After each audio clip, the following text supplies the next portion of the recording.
Það koma hérna með smá leiðbeiningar fyrir þig. Vertu með plötuna sem hún kemur til með að líma ofan á.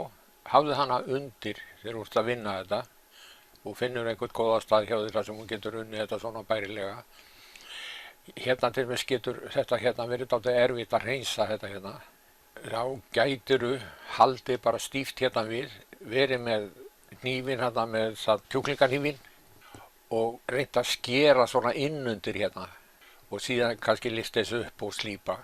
Allir staðir þar sem að voru alveg spís niður, þar kemur örlítið rúnningur út af tönninni hérna og ég var búinn svona rétt aðeins að taka af endunum hérna á klónum til þess að þetta myndi passa.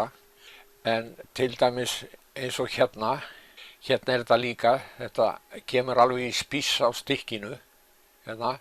Þá þarftu örlítið að skera hérna af endanum. Þú finnur bara þegar þú ferð að máta þetta við, þá finnur þú hvað þú þarft að taka svona af endanum til þess að hann falli hérna ofan í út af rúningnum. Og það er sama hérna, þetta er vængurinn, hérna, að stélið, hér er stélið, að þá þarftu örlítið að taka þessu hérna, endanum. En þegar þú ferð að setja þetta saman, þá sérðu hvar þú þarft að taka.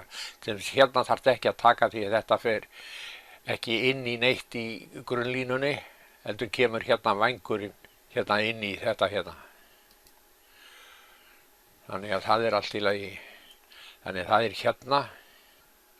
Svo hérna var þetta svo lítil stykki og viðkvæm að ég gekk frá því fyrir þig. Þannig að þetta myndi ekki brotna. Og eins hérna með augun, þessi hérna, þetta passaði dálítið á þessu hérna hornum, þau eru mjög viðkvæm. Svo hreinsar þetta bara vel og af öllum stykkjónum og svo getur þú smellt þessu í. En hérna er hatturinn hérna fyrir ofan augun.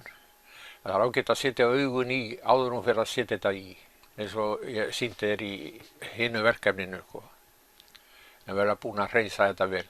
Þú getur alltaf lyft brúninni hérna upp til þess að stykki komist vel inn í.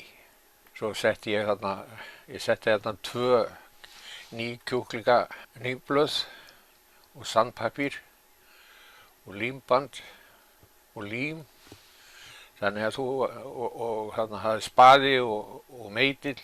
Það er engin nuddkubbur, þú strýkur þegar þú ert að líma þetta, þá strýkur þú bara vel fyrst yfir með hendinu og svo ferðu með meitilinn. Og svo ef þú finnur að fari ekki alveg niður einhvers staðar, þá ferðu, eins og ég hef sýnt þér, þá ferðu með kjúklingablaðið á milli til þess að svona reyna að ná því niður. Gangi þér svo bara vel með þetta.